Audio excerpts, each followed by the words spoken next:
আসসালামু আলাইকুম প্রিয় মৎস্যচাষী ভাইরা, আপনি যদি কম সময়ে বেশি লাভ করতে চান তাহলে আজকের এই ভিডিওটা আপনার জন্য খুবই গুরুত্বপূর্ণ।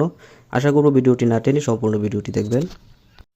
আজকের ভিডিওতে আপনাদের সাথে আলোচনা করব অরিজিনাল সিপি তেলাপিয়া মাছ চাষ সম্পর্কে।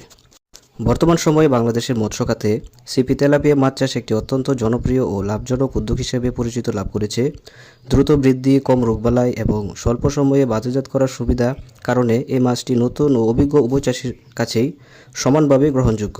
বিশেষ করে সিপি কোম্পানির উন্নত জাতের মনোসেক্স তেলাপিয়া মাছ চাষ করলে উৎপাদন খরচ তুলনামূলক খুবই কম হয় এবং লাভের পরিমাণ অনেক বেশি পাওয়া যায়।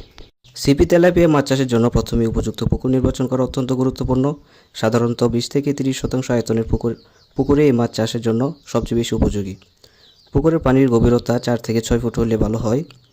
পুকুর প্রস্তুতির সময় প্রথমে পুকুর শুকিয়ে নেবেন এবং সকল ধরনের আগাছা, ক্ষতিকর শত্রু মাছ অপসারণ করে নেবেন। এরপর প্রতি শতাংশে 1 থেকে 1.5 কেজি হারে চুন প্রয়োগ করে পুকুর জীবাণুমুক্ত করে নেবেন। কয়েকদিন পর জৈব সার প্রয়োগ করে পানির রং যখন হালকা সবুজ হয়ে যাবে তখন পুকুরে প্রাকৃতিক খাবার তৈরি হয় এবং এই সময়ে পুকুরে মাছ ছেড়ে দেবেন। মাছ সুস্থ রাখার জন্য পানির মান বজায় রাখা অত্যন্ত প্রয়োজন। প্রতি 15 থেকে 20 দিন পর পর পুকুরে প্রায় 30% পানি পরিবর্তন করে নেবেন। পানির রং যদি বেশি গাঢ় সবুজ হয়ে যায় তাহলে বুঝতে হবে পুকুরে অতিরিক্ত খাবার জমেছে, সেক্ষেত্রে খাবারের পরিমাণ কমাতে হবে। মাসে একবার চুন অথবা